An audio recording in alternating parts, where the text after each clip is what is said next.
தாய் தமிழ் உறவுகளுக்கு வணக்கம். மேலும் ஒரு அதிமுக எம்எல்ஏ ராஜினாமா செய்தார். என்ற தலைப்பில் இந்த காணொளியை காண்கிறோம். அதிமுக கூடாரம் காலியாகின்றது. நடைபெற்று முடிந்த தமிழக சட்டசபை தேர்தலில் 47 தொகுதிகளில் அதிமுக வெற்றி பெற்றது. சட்டமன்றத்தில் அதிமுக இரண்டாக உடைந்தது. 25 எம்எல்ஏக்கள் வேலுமணிக்கு ஆதரவாக வாக்களித்தனர். 22 பேர் எடப்பாடி பக்கம் இருந்தனர். இந்த சூழ்நிலையில் நேற்றைய தினம் 3 சட்டமன்ற உறுப்பினர்கள் தங்களுடைய பதவியை ராஜினாமா செய்துவிட்டு தாவேகாவில் இணைந்தனர். இந்த சூழ்நிலையில் இன்று காலை சற்று முன் ஒரு 5 நிமிடத்துக்கு முன்பு அதிமுக எம்எல்ஏ மேலும் ஒரு அதிமுக எம்எல்ஏ தனது பதவியை ராஜினாமா செய்துள்ளார். அம்பாசமுத்திரம் தொகுதி அதிமுக எம்எல்ஏ எசக்கி சுப்பையா தனது பதவியை ராஜினாமா செய்துள்ளார். அம்பாசமுத்திரம் தொகுதி சட்டமன்ற உறுப்பினர் அதிமுகவை சார்ந்த எசக்கி சுப்பையா தனது பதவியை ராஜினாமா செய்துள்ளார்.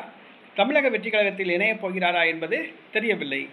அதிமுக கூடாரம் காலியாகின்றது. இதுவரை 4 சட்டமன்ற உறுப்பினர்கள் தங்களது பதவியை ராஜினாமா செய்துள்ளனர். தற்பொழுது இடைத்தேர்தல் நடைபெறும் தொகுதிகளின் எண்ணிக்கை 5ஆக உயர்ந்துள்ளது. அதிமுக கூடாரம் காலியாகின்றது.